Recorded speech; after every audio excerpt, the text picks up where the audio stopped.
Tiago, capítulo 1, verso 2. Mas eu quero compartilhar com os irmãos hoje um pouco sobre o lugar, sobre a importância, sobre o peso, das dificuldades, das tribulações, ou provações que passamos aqui nesta vida. E a palavra de Deus, ela dá uma importância muito grande, para isso. E a nossa experiência nos convence, de que realmente estamos num lugar e numa condição onde as tribulações, de um jeito ou de outro, nos alcançam, E precisamos ter da palavra de Deus a direção, o norte, o conselho, para não errarmos, para não entendermos mal essa questão na nossa vida e, de alguma forma, impedirmos o trabalhar, o agir de Deus em nossa história. Antes de a gente avançar aqui, olhando para esses dois versículos inicialmente, eu queria lembrar os irmãos, é bom a gente entender que o que a Bíblia chama de provação é uma coisa bastante diferente daquelas dificuldades que às vezes nós enfrentamos aqui nesse mundo como consequência de nossos pecados, Então, provação é uma coisa e consequência de pecados é outra coisa bem diferente, Por exemplo, vou tentar aqui ilustrar isso. Alguém pode dizer assim, eu estou passando por uma grande provação. Não é que provação você está passando? Olha, eu estou muito gordo, Gordo que não para de engordar, Por que você está gordo? É uma provação ou porque você está comendo muito? Com raríssimas exceções, o cidadão só fica gordo quando ele come mais do que deve, não é assim? Do contrário, ele não fica gordo. Não dá para dizer que, quase sempre não dá para dizer que, olha, estou enfrentando a tribulação da gordura, Não dá. O cara, por exemplo, que está sempre passando apertado, sempre com dificuldade financeira, sabe? O negócio está sempre minguado. Mas aí você chega mais perto, você nota, você percebe que ele não gosta de trabalhar, É assim, preguiçoso. Então não dá para dizer que essa pessoa está passando por uma provação financeira. Ela está colhendo as dificuldades do seu próprio pecado, ou seja, da preguiça. A palavra de Deus fala que o preguiçoso ele vai terminar na miséria, não é assim? Então não vamos confundir as bolas, viu, irmão? Provação é uma coisa e consequência de pecados é outra, E nós, infelizmente, na condição de homens e neste mundo, não dá para dizer que estamos livres de nenhuma dessas duas coisas. Então, muitas vezes, algumas dificuldades que nós enfrentamos têm como causa algum tropeço, algum pecado que cometemos. Mas, por outro lado, a palavra de Deus mostra claramente que teremos provações aqui neste mundo.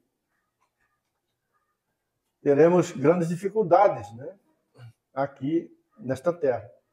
Uma outra coisa que nós precisamos entender é que a vida com Deus, ou ser um filho de Deus, não nos dá imunidade contra as aflições. Pelo contrário, quase sempre, para não dizer sempre, quando alguém é chamado por graça de Deus, se torna um filho de Deus, as suas dificuldades aqui na terra aumentam e aumentam muito. Então, se alguém quer ser um filho de Deus e não ter dificuldades aqui na terra, essas duas coisas não tem como andarem juntas. O apóstolo Paulo, lá em 2 Timóteo 3,12, ele disse que todo aquele que quiser viver piamente em Cristo será perseguido. viver piamente em Cristo é viver a vida de Deus em Cristo Jesus. Ele terá grandes dificuldades. No capítulo 8 de Romanos, eu queria até que você abrisse, verso 37.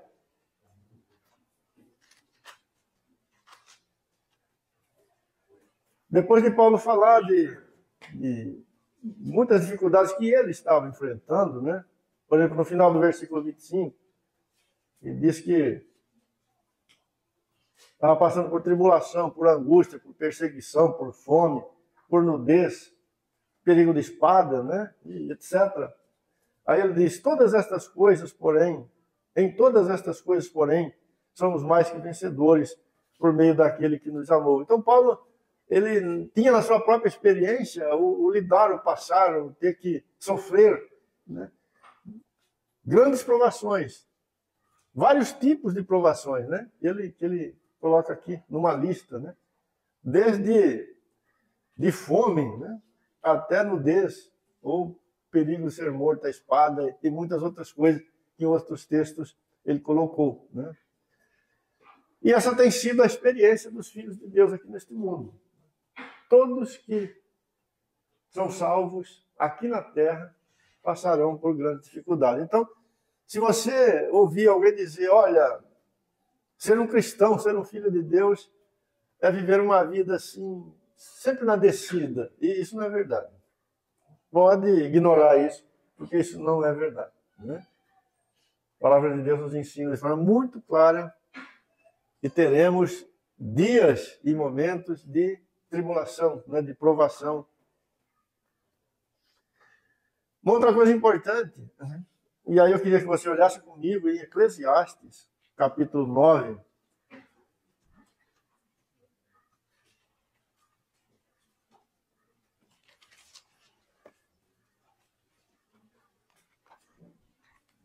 Capítulo 9, verso 2.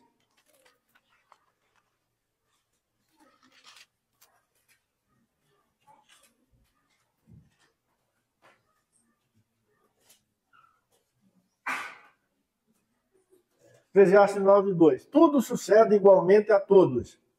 O mesmo sucede ao justo e ao perverso, ao bom, ao puro e ao impuro. Tanto ao que sacrifica como ao que não sacrifica. Ao bom como ao pecador. Ao que jura como ao que teme o juramento. Essa é uma verdade bíblica, né? Não muito aceita no meio do povo de Deus. É assim, olhada meio de canto, né? Mas essa verdade está em toda a Escritura. E as mesmas coisas acontecem aqui neste mundo para os que são do Senhor e aqueles que não são do Senhor. Por exemplo, o filho de Deus fica doente e o incrédulo também fica doente. Não é assim? Se você for um filho de Deus, subir em cima de um telhado e pular lá de cima, você vai quebrar no mínimo uma perna. Se um ímpio subir em cima do telhado e pular de lá, vai acontecer a mesma coisa com ele. Ele vai quebrar uma perna também. O raio que cai lá no quintal do ímpio, ele cai na sua casa também. Pode ter certeza disso.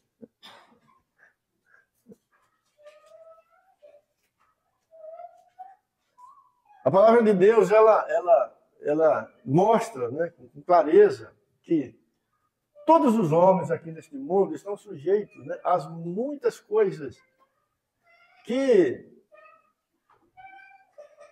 enquanto estivermos aqui, né, teremos que lidar com elas, sendo do Senhor ou não. No Evangelho de João, capítulo 16, verso 36, né, o Senhor Jesus encoraja os apóstolos, dizendo, olha, tenham bom ânimo, né, porque eu venci o mundo.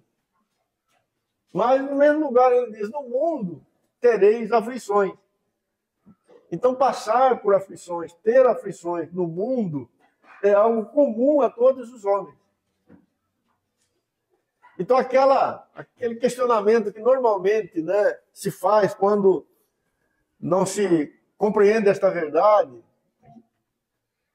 e que faz bastante mal para o coração, aquele questionamento, por que isso aconteceu comigo? Por que Isso acontece comigo, eu sou um filho de Deus, isso não era para acontecer comigo, né? Isso aqui não deveria fazer parte da minha experiência. Mas as Escrituras mostram que nós partilhamos, né? Nós experimentamos, numa grande medida, as mesmas coisas que todos os homens experimentam. No Salmo 34, verso 19,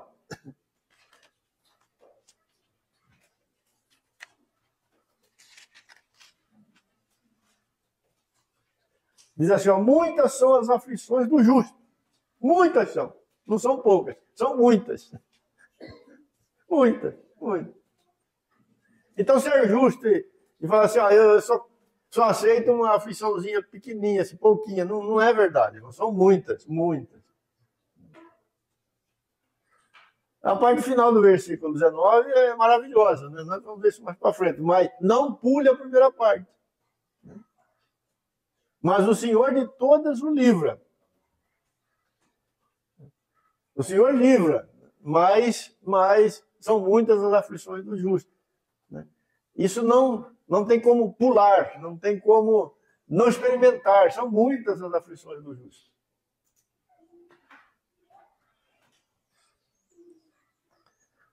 Recapitulando. Consequências do pecado é uma coisa, provação é outra. Segundo a própria definição que a Bíblia nos dá, né? Ser do Senhor, ou ser um filho de Deus, ser um salvo, não significa ter imunidade contra as aflições desse mundo, desta vida. Muito pelo contrário, elas podem até aumentar pelo fato de sermos filhos de Deus. E, numa grande medida, nós experimentamos, como homens aqui nessa terra, as mesmas coisas, sendo nós regenerados, filhos de Deus ou não.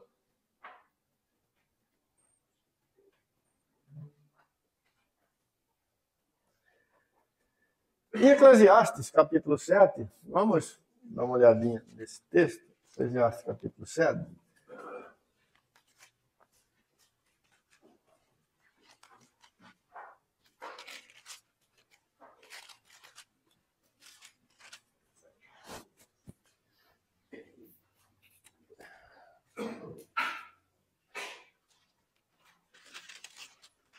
Verso 14.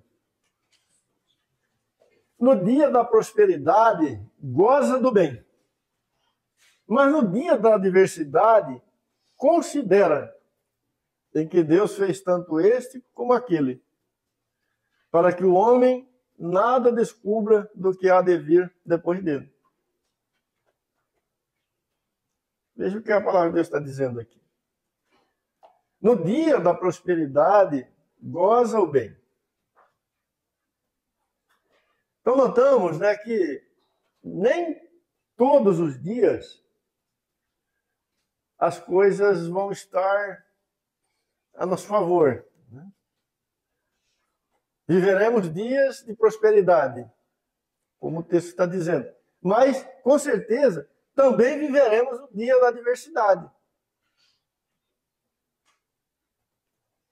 No dia da prosperidade, a palavra de Deus está dizendo, goza o bem, ou seja, quando as coisas estiverem a nosso favor, só para a gente entender aqui o raciocínio, ou quando a estrada estiver na descida, glórias a Deus por isso. Mas a descida com certeza vai acabar. Né? Você vai ter que subir o morro do outro lado. Quando você estiver na descida, a palavra de Deus está dizendo, goza isso, né? Dê graças a Deus por isso. Se alegre com isso. Paulo diz, eu aprendi a estar contente na abundância. Mas ele não parou aí. Ele disse, eu também aprendi a estar contente na escassez. Então ele viveu dias que ele tinha bastante, mas ele também viveu um dia que ele não tinha nada. No dia da abundância, devemos, ou da prosperidade, devemos gozar o bem. Ou seja, quando estamos, por exemplo, com saúde, glórias a Deus, né? Levantamos animados, trabalhar, pai. Mas e o dia que a gente acordar doente? No dia da saúde, desfrute da saúde e dê glórias a Deus por isso. Mas no dia da doença e no dia da adversidade, aí a palavra de Deus está dizendo assim, nesse dia você deve considerar, ou refletir, examinar atentamente, medir. E é bom que se diga, não negue a realidade desta hora. É para isso que a palavra está dizendo, para a gente considerar. Um grande erro, irmãos, é negar a realidade. O Senhor Jesus, em Marcos, capítulo 2, 17, ele disse assim, eu vim para os doentes. Eu não vim chamar aqueles que estão com saúde, eu vim chamar aqueles que estão doentes. Esse é um fundamento, né, que precisa estar presente na vida dos filhos de Deus. E, nessa fala do Senhor Jesus, ele precisa estar no começo de sua jornada, é lógico, em toda a jornada, mas desde o começo. Enquanto o homem não reconhece a sua realidade, a sua condição, ou seja, a sua doença, não tem como o evangelho operar na vida dele. O Senhor Deus trabalha com a verdade. Então, considerar no dia da adversidade é examinar atentamente, é medir, é não negar a realidade. Existe no meio cristão hoje uma prática muito errada, que é negar a realidade. Tem gente que acha que se ela reconhecer que está com determinado problema, ela é incrédula. Ah, se eu falar que eu estou com esse problema, minhas palavras têm poder. Nossas palavras não têm poder nenhum, irmão. A única palavra que tem poder é a palavra de Deus. Se nós estamos com um problema, nós temos que dizer, eu estou com um problema. Se eu estou doente, eu estou doente. Se eu estou com um problema lá na minha casa, com meus filhos, com a minha esposa, com meus parentes, eu tenho problema. Se eu estou com dificuldade financeira, eu tenho problema, eu tenho dificuldade. Na hora da adversidade, não esconda ela, não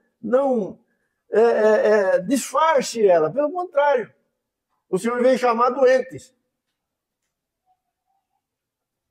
Paulo, no texto de Romanos que nós lemos, ele diz, eu passei fome, andei pelado praticamente, disse, fiquei nu. Imagina um apóstolo escrevendo uma carta para uma igreja e dizendo, irmãos, hoje eu me encontro nu. Nós não sabemos se ele fez isso assim, né, de uma forma direta, mas podemos ver Paulo falando disso em seus escritos.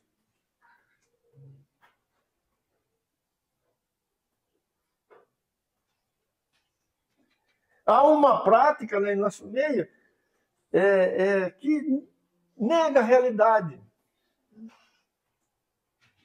Diz que nós devemos falar uma coisa diferente daquilo que estamos experimentando, que estamos vivendo. Isso não faz bem a ninguém.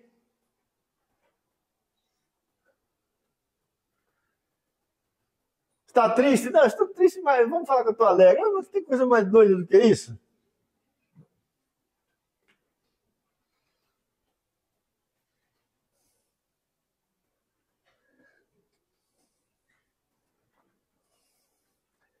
O texto de Eclesiastes 7,14 diz algo impressionante, né? No final aí diz que considerem, né, no dia da adversidade, e que Deus fez tanto este como aquele. Ou seja, foi Deus que fez o dia da prosperidade e foi Deus que fez o dia da adversidade. O soberano Deus.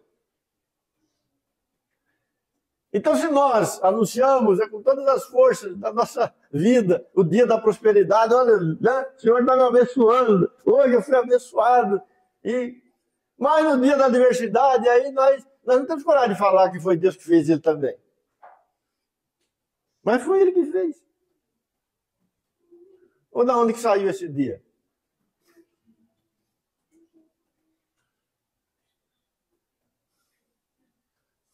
Se a minha e a sua adversidade não for fruto do nosso pecado, esse dia da adversidade é uma obra de Deus na nossa vida.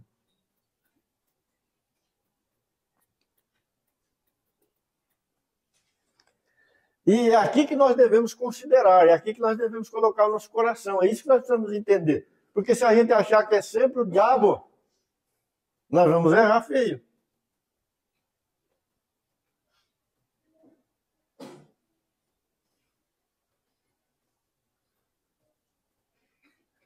Considera em que Deus fez tanto este como aquele, para que o homem nada descubra do que há de vir depois dele. Então, Deus, o soberano Deus, governa todas as coisas, e especialmente na vida dos seus filhos. E como Paulo disse escrevendo aos Romanos, né, todas as coisas que Deus faz, Deus caminha, que a mão de Deus prepara, é para o nosso bem. É para o nosso bem. Por isso que Tiago, né, no capítulo 1 que lemos, no versículo 1, volta lá, ele fala que nós devemos nos alegrar no dia da provação. No dia da bênção, da prosperidade, parece que é meio no automático, né? Nós ficamos alegres. Mas Paulo está lembrando que se o dia da aprovação também vem de Deus, devemos alegrar nele também.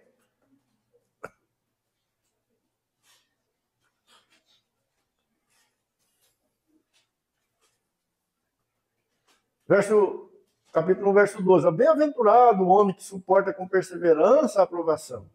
Porque depois de ter sido aprovado, recebe a coroa da vida, a qual o Senhor prometeu aos que o amam. Então a alegria que está sendo lembrada aqui, e até ordenada aqui por Tiago, não é uma alegria sem fundamento. Tiago sabe que tem um propósito maravilhoso, dado e colocado por Deus no dia da aprovação. A aprovação não vem apenas para produzir sofrimento na nossa vida, de maneira nenhuma. O dia da aprovação é um instrumento usado por Deus para edificar a nossa vida, para nos conduzir a Cristo, para que a maturidade do Senhor realmente se estabeleça.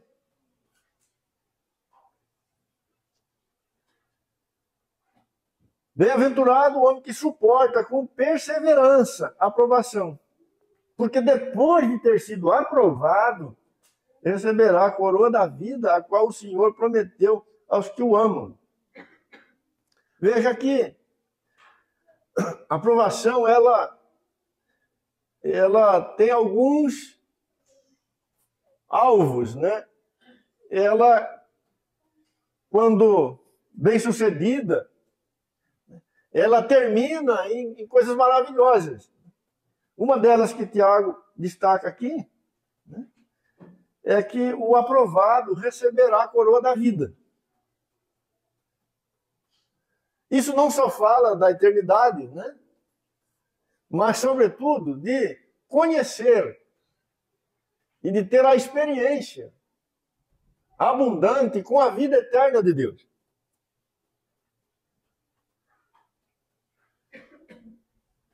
A coroa da vida não é alguma coisa que vai ser colocada na nossa cabeça, né? Uma coroazinha mesmo.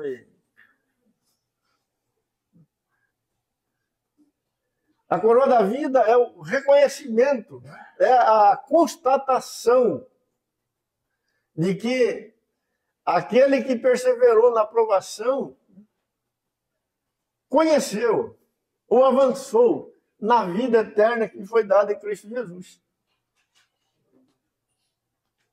Quando um atleta vence uma disputa e ele recebe uma coroa, um troféu, aquele troféu só indica, só lembra, né, o que aconteceu. É uma maneira de materializar algo que aconteceu no tempo e no espaço. O cara correu lá não sei quantos metros, né? Agora, esse troféu aqui é a confirmação disso, o reconhecimento disso. Mas isso aqui não tem valor nenhum se o atleta não tivesse corrido, de fato. A coroa da vida é a constatação, é o reconhecimento, é a confirmação final de que aquele Filho de Deus jordaneou aqui nesse mundo na vida eterna, na vida do próprio Deus. E fez isso com perseverança. O próprio Senhor disse, lá em João 17:3, o que é a vida eterna? Vamos ler?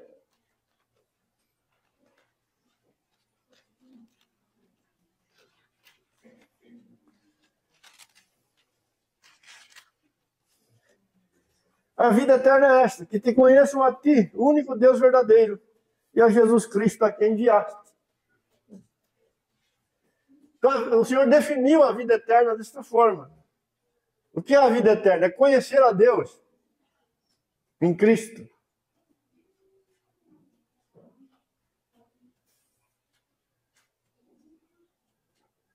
Quem receberá a coroa da vida? Aquele que, de fato, conheceu o Deus da vida eterna. Então percebemos, irmãos, que as provações é uma maneira estabelecida pelo próprio Deus. São os tratos de Deus com seus filhos, para que através deles ele se revele, ele se mostre. O filho tem a oportunidade de conhecer Deus de uma forma mais ampla, mais profunda, mais real. Por isso que Tiago está dizendo que os que são provados devem se alegrar por isso. E note que no final do versículo 12, né, nós temos uma outra coisa importante. Receberão a coroa da vida, a qual o Senhor prometeu aos que o amam.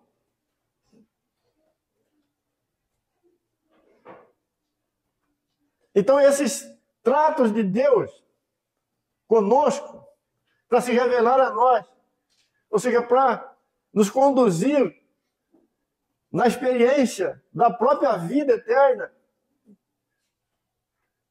vai trazer à tona, vai fazer manifestar, né, se o nosso amor por Deus é verdadeiro, é genuíno.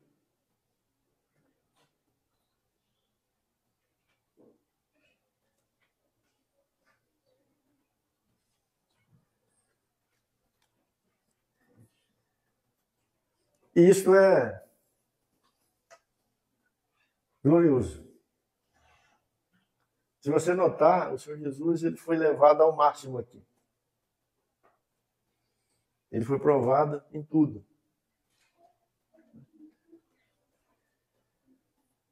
E o que ficou demonstrado? Ele amou o Pai plenamente. E o que ficou demonstrado?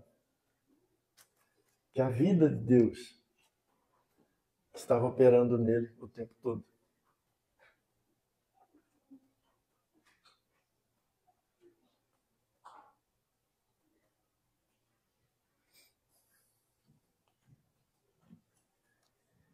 Duas coisas importantes.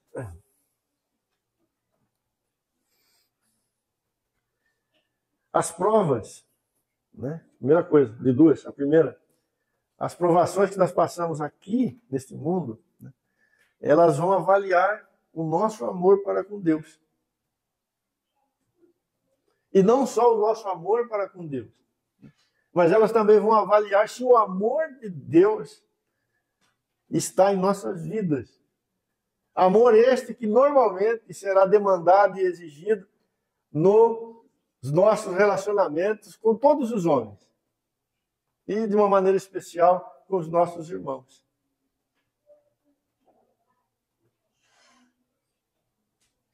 Na primeira carta de Paulo aos Coríntios, capítulo 13, eu queria que você abrisse lá um pouquinho.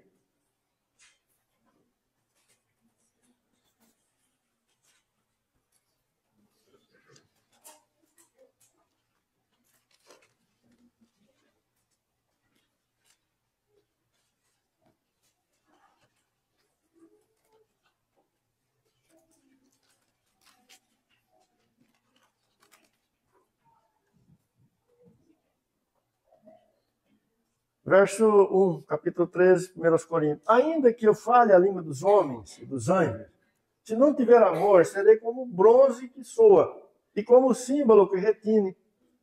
Ainda que eu tenha o dom de profetizar e conheça todos os mistérios e toda a ciência, e ainda que eu tenha tamanha fé a ponto de transportar montes, se não tiver amor, nada serei.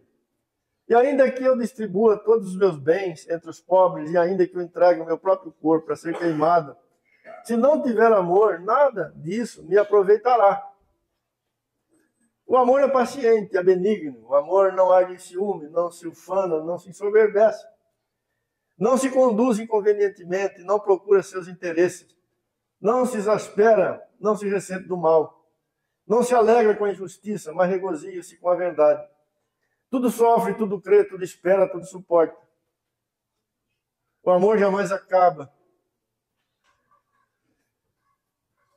O apóstolo João, na sua primeira carta, ele diz assim que aquele que ama a Deus deve também amar o seu irmão. Não é assim? E na antiga aliança, o resumo da lei qual era? Amarás o Senhor teu Deus todo o teu coração, a força, o entendimento, e é o teu próximo como a ti mesmo. Então, se as provações, segundo Tiago, vêm sobre os filhos de Deus para checar e também para desenvolver o amor do salvo por seu Deus, por aquele que o salvou. E é isso que deve ficar, né, no final da prova. Ser aprovado não é permanecer durante um tempo. Ser aprovado é sair daquela situação com um amor aumentado por seu Deus. Faz tempo que estou sendo provado e estou aqui. Mas e daí? Eu estou com uma raiva de Deus que se eu encontrar ele, eu não sei o que eu faço. Você acha que ele foi aprovado, irmão? Ser aprovado por Deus, ou ser aprovado na tribulação, né, é viver o que Jó, por exemplo, viveu. Ele perdeu todas as coisas, esperneou, é verdade, teve grandes dificuldades, mas lá no final o que aconteceu?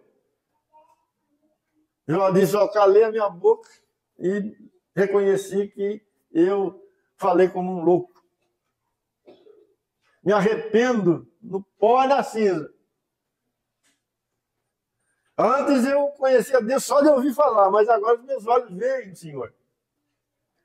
Você que esse Jó tinha um amorzinho assim por Deus, no final da aprovação, ele amava o Senhor muito mais. Jó foi aprovado.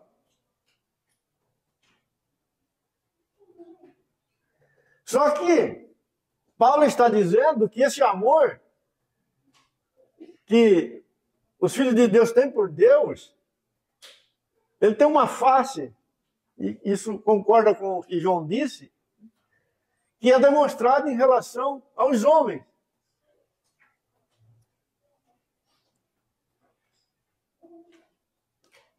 E é interessante que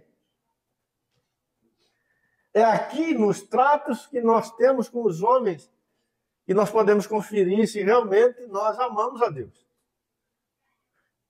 Porque João faz esse questionamento, né? Diz assim, se nós não amamos os irmãos que nós vemos, como nós podemos amar a Deus que nós não vemos?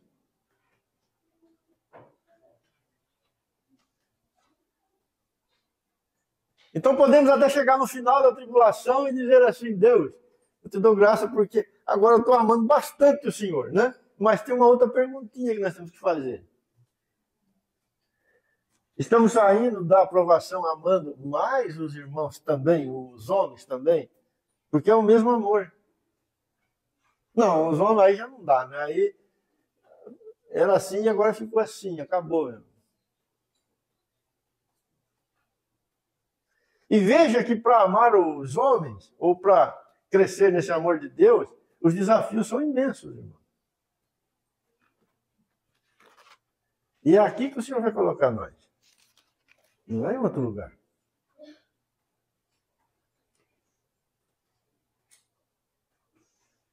O amor é paciente, é benigno. O amor não arde em ciúme, não se ufana, não se ensoberbece, não se conduz inconvenientemente, não procura seus interesses, não se exaspera, não se ressente do mal, não se alegra com a injustiça, mas regozija-se com a verdade. Tudo sofre, tudo crê, tudo espera, tudo suporta. O amor jamais acaba.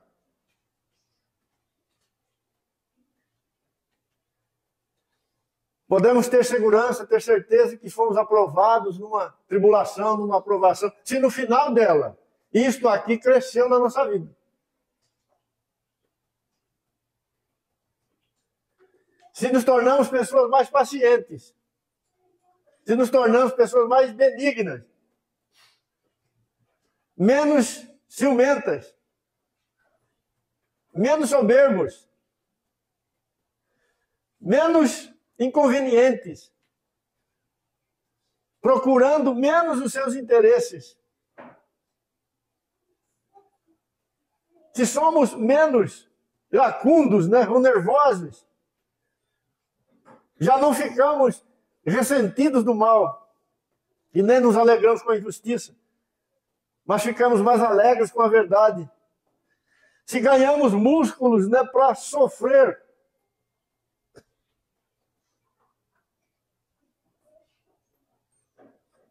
terminou a tribulação, eu estou um bagaço, eu não aguento mais nada, né? Não. O aprovado, e ele teve o seu amor por Deus manifesto, é o mesmo amor que se manifesta em relação aos homens. E o texto diz que esse amor tudo sofre, tudo crê, tudo espera, tudo suporta.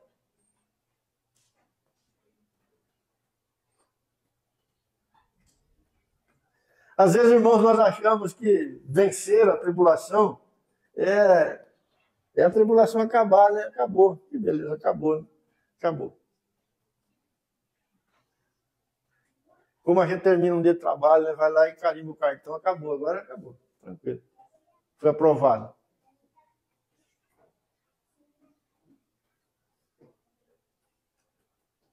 Vencer na hora da provação é alcançar o objetivo. Ou seja, Deus realizou aquele avanço na nossa vida. Aí nós fomos aprovados. Ou seja, a vida eterna, que é conhecer a Deus, prosperou em nós. E nós podemos receber a coroa dessa vida, ou o sinal de que realmente ela está presente. E isso é motivo de grande alegria, diz Tiago. É aqui que está a alegria, irmãos. É aqui que está a bênção.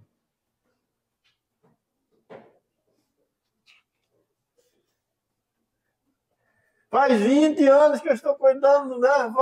Ia falar da sogra, mas não é bom falar da sogra, não vai dar problema, né? Aí morreu a sogra, né? Agora foi aprovada, né? 20 anos. Mas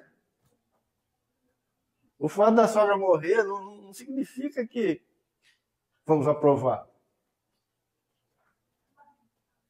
Qual foi o avanço que Deus promoveu na nossa vida nesses 20 anos? Essa é a questão.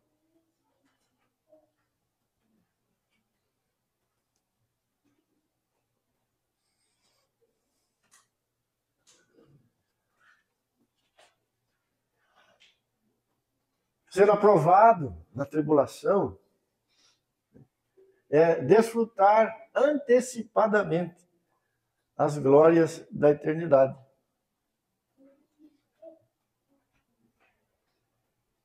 Ou seja, é ter na própria experiência a vida de Deus operando.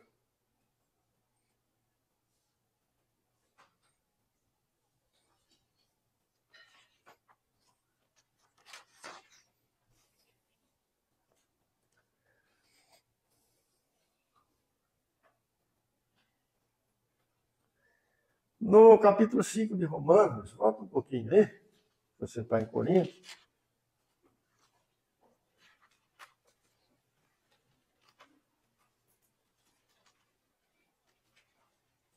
Capítulo 5, verso 3.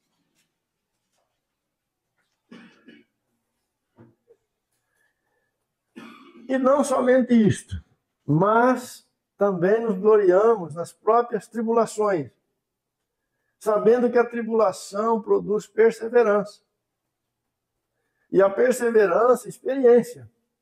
E a experiência, esperança. Ora, a esperança não confunde, porque o amor de Deus é derramado em nosso coração pelo Espírito Santo que nos foi dado. Veja que maravilhoso. Nos gloriamos nas próprias tribulações, sabendo que a tribulação produz perseverança. E a perseverança, experiência. E a experiência, esperança. Ora, a esperança não confunde, porque o amor de Deus é derramado em nosso coração pelo Espírito Santo que nos foi dado. Na medida em que o amor de Deus vai sendo formado em nossos corações, por esses tratos de Deus em nossa vida, ou seja, na medida em que o Senhor vai nos conformando a Ele, em Cristo Jesus, na medida em que a própria vida eterna de Deus vai se tornando mais abundante em nosso coração, o que acontece conosco? A perseverança produz experiência, e a experiência, esperança. E essa esperança não confunde. Ou seja, o Filho de Deus, que é forjado nesse ambiente, ao invés dele se tornar alguém inseguro e confuso, acontece exatamente o contrário com ele. Ele se torna firme e cheio de esperança. Por que ele se torna cheio de esperança? Por causa do amor de Deus que está se manifestando dentro dele. O apóstolo João diz que o amor lança fora o medo. Teremos um testemunho real, vivo dentro de nós, de que somos do Senhor. E de que Ele está conosco, nos conduzindo nesta jornada. Por que às vezes, irmãos, a confiança e o próprio testemunho dos cristãos são superficiais? Porque quase sempre eles são frutos de uma confissão doutrinária apenas. E não fruto de uma realidade vivida no coração, no espírito, na alma. A maneira como Deus entrega essa certeza para nós é gerando dentro de nós as suas próprias realidades. Esta é a obra do Espírito de Deus. É por isso que Dado o Espírito de Deus, o Filho abre a boca e diz, abra, Pai. Ele não fala isso lendo alguma coisa que está escrito na parede. Ele fala isso tirando do seu próprio coração esta verdade.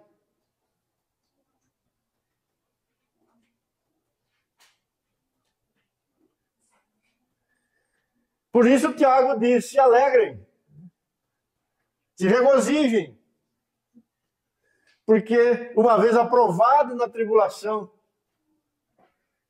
vocês receberão a coroa da vida, que o Senhor dá a todos quanto o amam. No capítulo 8 de Romanos, verso 31, que diremos, pois, à vista dessas coisas? Se Deus é por nós, quem será contra nós? Aquele que não poupou seu próprio filho, antes por nós o entregou, porventura não nos dará graciosamente com ele todas as coisas? Quem intentará acusação contra os eleitos de Deus? É Deus quem os justifica. Quem os condenará? É Cristo Jesus quem morreu, ou antes quem ressuscitou, o qual está à direita de Deus e também intercede por nós. Quem nos separará do amor de Cristo? Será a tribulação, ou a angústia, ou a perseguição, ou a fome, ou a nudez, ou o perigo, ou a espada? Como está escrito, por amor de ti somos entregues à morte o dia todo, e fomos considerados como ovelhas para o matadouro. Em todas estas coisas, porém, somos mais que vencedores por meio daquele que nos amou. Veja, irmãos, como isso é profundo. Veja como isto é profundo. A tribulação, o sofrimento, as dificuldades, quando olhadas de fora, quando lidas por mentes sem o Espírito de Deus, tudo isso é visto como algo que afasta o homem de Deus ou cria no seu coração desamor por Deus, cria no seu coração revolta contra Deus. Mas isso não é a verdade. Pelo contrário, Paulo está dizendo que esse sofrimento, estas dificuldades, na verdade, trazem para a nossa vida, de forma prática e real, o amor de Deus. Aquilo que é, na ótica do homem sem Deus, para separar o homem do seu Criador, Paulo está dizendo, não, isso é uma oportunidade para nós demonstrarmos o amor dele derramado na nossa vida. Por isso, essas coisas não podem nos separar do amor de Cristo. Por amor de ti, somos entregues à morte todo dia. E somos considerados como ovelhas para o matadouro. Veja que a morte é vista por Paulo aqui como uma oportunidade para ele demonstrar o seu amor por Deus.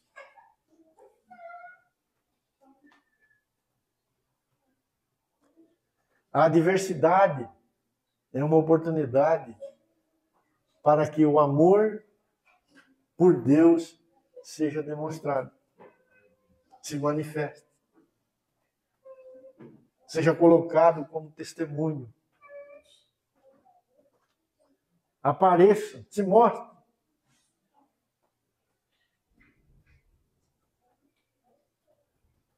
E em todas estas coisas, porém, somos mais que vencedores por meio daquele que nos amou.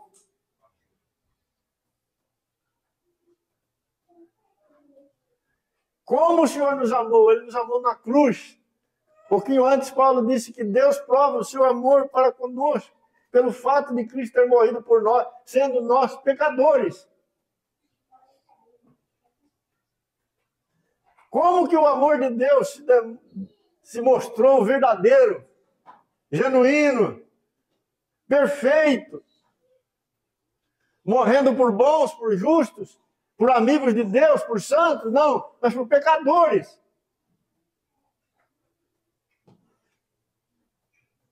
Como que o amor dos santos é demonstrado por Deus?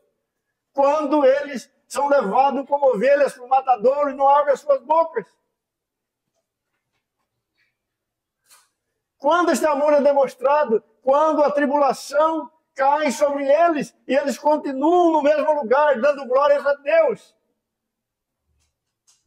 Quando eles demonstram que realmente o amor de Deus está em suas vidas, quando eles têm que sofrer, quando eles têm que perder, quando eles têm que se comportar, como vimos ali no capítulo 13 da carta aos Coríntios. E quando isso é real, Paulo disse que isso traz segurança, certeza, confiança para os nossos corações. Que maravilhoso. Nós só temos essa confiança aqui. Verso 37. E todas estas coisas, porém, somos mais que vencedores por meio daquele que nos amou. Porque eu estou bem certo de que nem a morte, nem a vida, nem anjos, nem principado, nem coisas do presente, nem do porvir, nem os poderes, nem altura, nem profundidade, nem qualquer outra criatura poderá separar-nos do amor de Deus que está em Cristo Jesus, nosso Senhor. Em Deuteronômio capítulo 8, verso 16, vamos dar uma olhadinha aqui, já estamos indo para o final. Deuteronômio capítulo 8, verso 16.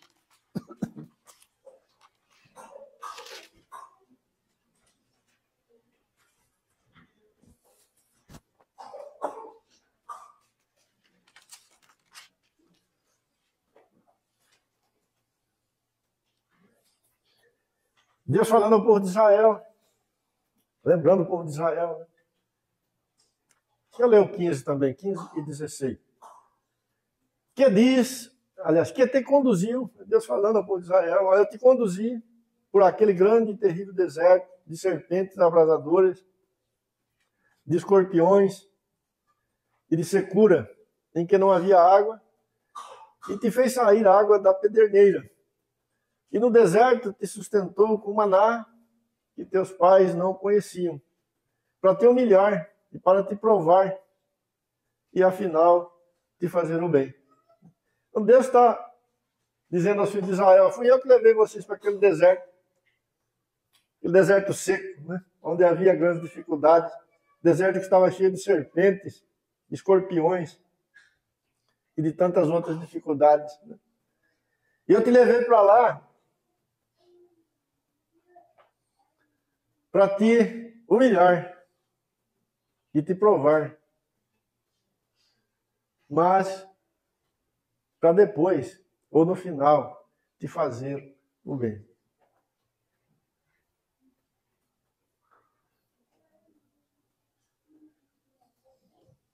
É assim que Deus trabalha na vida dos seus filhos. Se olharmos, por exemplo, para a vida de Jó, capítulo 42.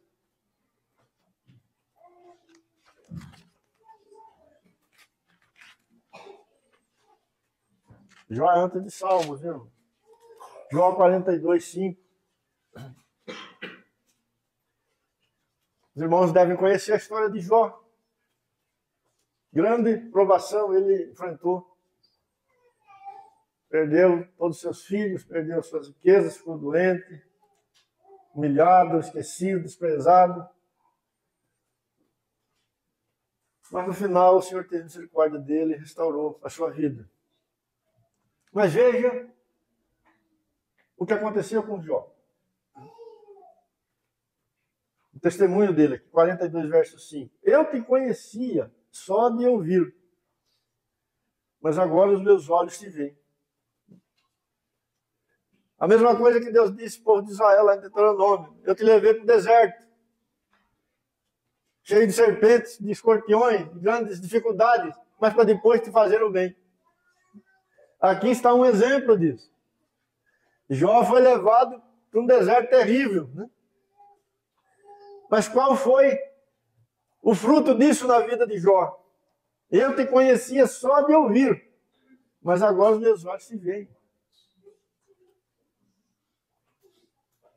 Os meus olhos te veem. Se nós tomarmos, por exemplo, a vida de Estevão, o finalzinho da vida de Estevão, os últimos minutos da vida de Estevão, foram os momentos, os minutos mais gloriosos da vida daquele irmão. Não foram? Dia em que ele foi preso e julgado assim de forma injusta e condenado à morte. Mas alguns minutos antes de morrer, qual foi a experiência de Estevão? Ele viu os céus abertos. Ele viu o Senhor Jesus de pé.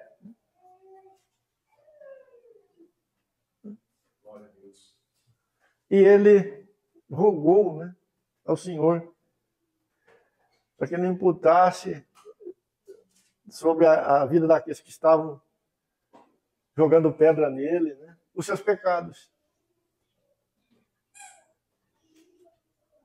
Ou seja, Estevão, ele foi aprovado. Podemos dizer que Estevão viveu o intensivão aqui, né? Foi assim, avassalador, né? O que Estevão experimentou aqui. Mas ele venceu. Ele viu o Senhor como até então ele nunca tinha visto. E podemos dizer literalmente. Né? E Estevão terminou os seus minutos intercedendo por pecadores que estavam tirando a sua vida. O amor de Deus estava no seu coração. E não só o amor de Deus pelo próximo, mas o amor de Deus pelo próprio Deus. Porque mesmo sendo entregue à morte, como a ovelha levada para o matadouro, Estevão se rendeu àquilo, ele se deu como um sacrifício.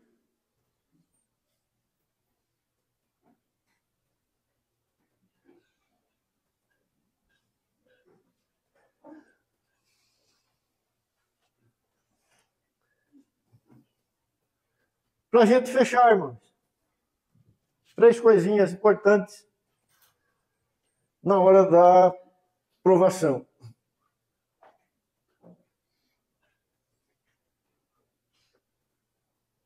A palavra de Deus diz que devemos ser pacientes na tribulação. Alguém lê para nós aí o Salmo 40, verso 1.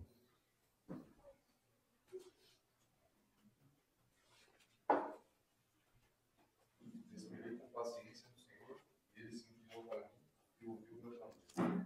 Isso, esperei com paciência no Senhor. Escrevendo aos Romanos, Paulo disse assim: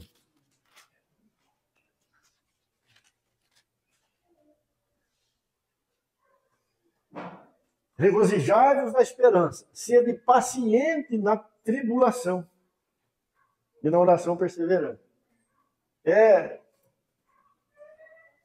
Deus não está preocupado com a nossa pressa, irmão. Essa é uma coisa muito importante. A nossa pressa não acelera Deus. Senhor, vai que, né? Acho que já está no tempo. Não.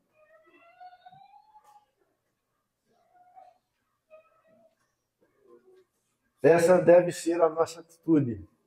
Senhor, cumpre o seu propósito na minha vida, na nossa vida, de tal maneira que o Senhor seja glorificado.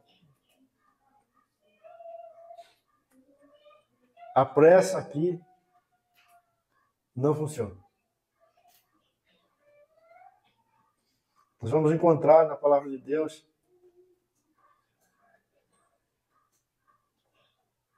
filhos, né, santos passando por tribulação que tiveram uma vitória ou um fim dado por Deus rápido, né?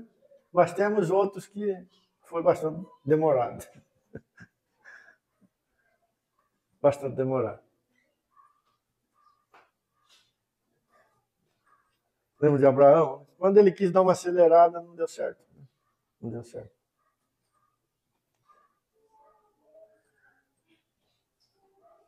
Outra coisa importante é que essas provações, essas dificuldades, esses desafios, esses sofrimentos, nunca serão dados acima do que podemos suportar.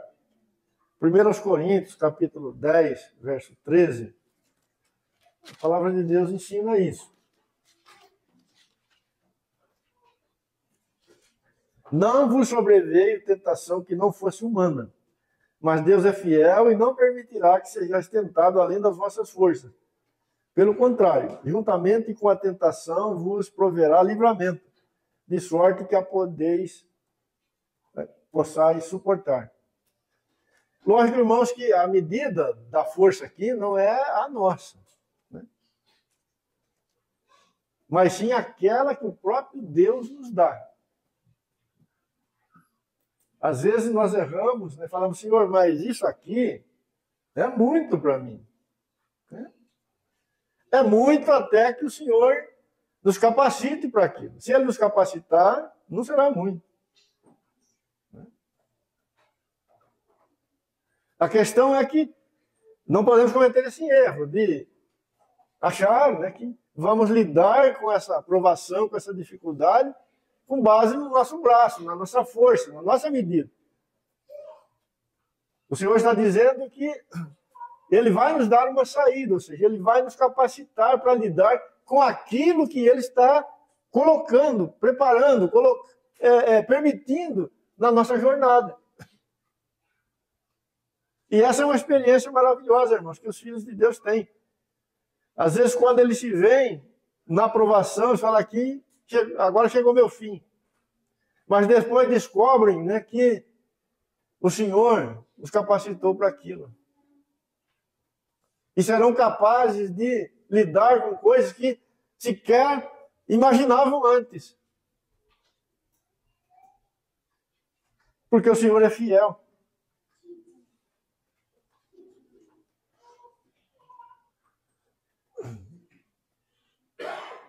E por último, Deus promete nos livrar do tempo da tribulação. Aliás, Deus promete não nos livrar do tempo da tribulação, mas de passar conosco esse tempo. Se por um lado o Senhor não promete nos livrar de todas as tribulações, impedindo que elas alcancem a nossa vida, isso Deus não faz, porque Ele mesmo vai usar isso para nos moldar em Cristo Jesus. Agora, Ele promete sim, passar conosco esses momentos de tribulação. Aonde o Senhor nos colocar para moldar em nós e formar em nós Cristo Jesus, o Senhor estará ali conosco. Quando Sadraque, Mesaque e Abdenego foram jogados na fornalha, notou-se na sequência que não tinham apenas 3 homens dentro da fornalha, mas sim 4.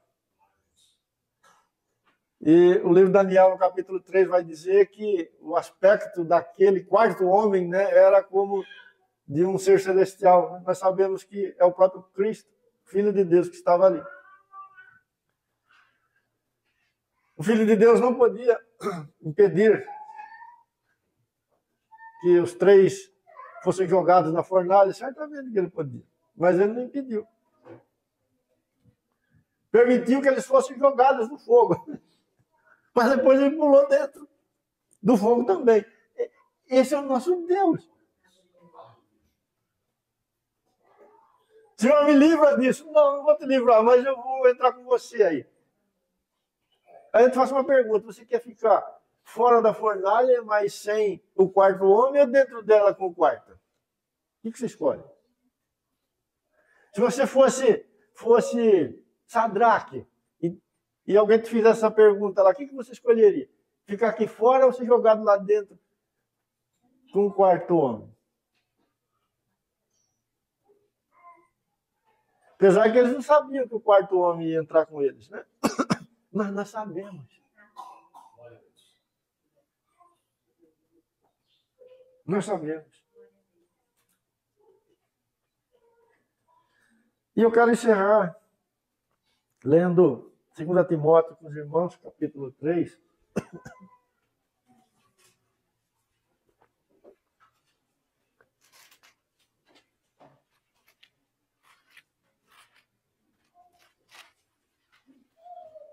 Segunda Timóteo 3, 10 e 11.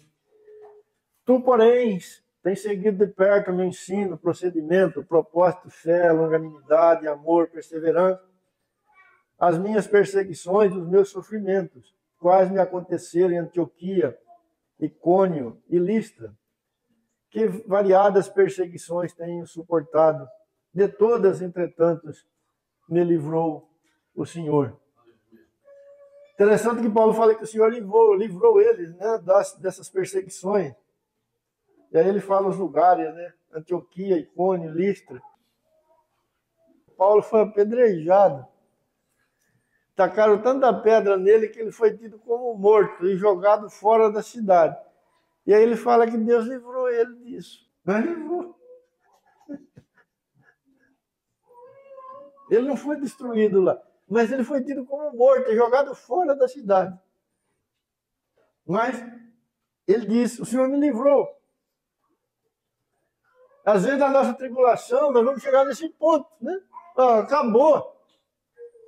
Pode jogar fora. Mas depois que fomos jogados fora, aí nós vamos levantar da cinza lá do pó, porque Paulo diz, o Senhor está conosco. Ele me livrou. No capítulo 4, verso 16,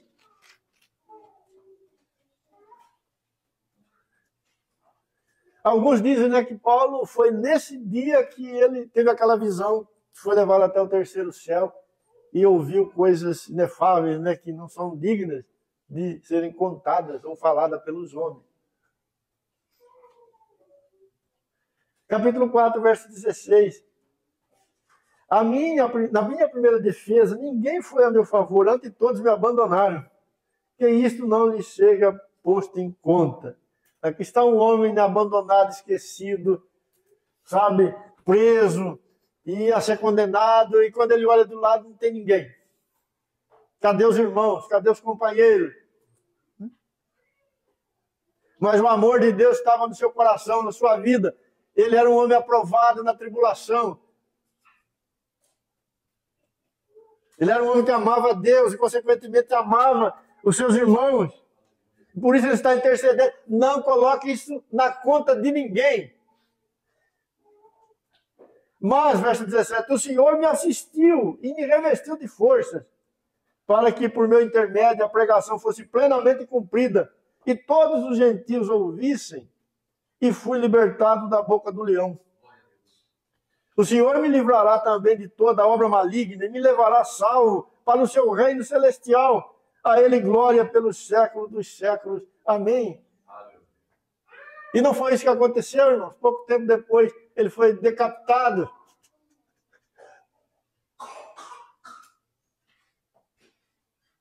Deu a sua vida como uma oferta de libação, como ele mesmo falou. Venceu, foi aprovado.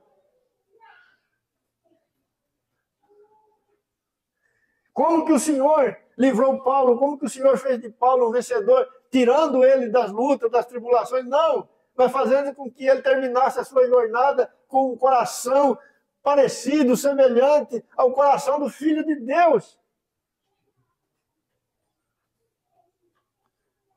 Por isso, Tiago disse, se alegrem, se regozijem, quando o Senhor estiver fazendo essa obra na vida de vocês. E finalizando, 2 Coríntios, capítulo 4, verso 8.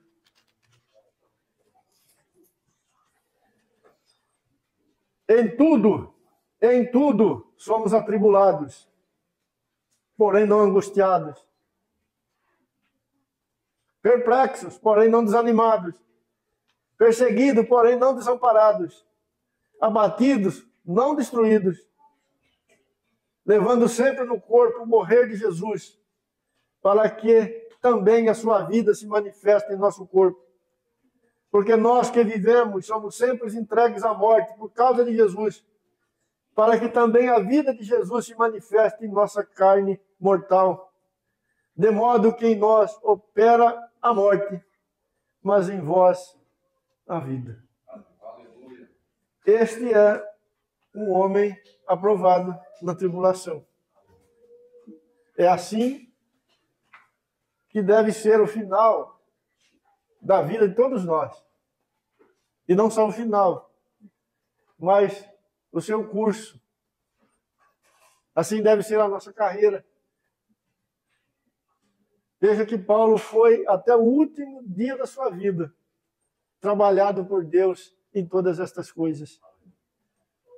E como ele termina? Tomando as suas palavras: em mim opera a vida, a morte, para que em vocês operem a vida. Em outras palavras, eu morro para que o Filho de Deus se manifeste através da minha carne mortal. Irmãos, que o Senhor Jesus, na sua graça e misericórdia, faça essa obra crescer em cada um de nós, para a glória do nome dele. Pai Santo,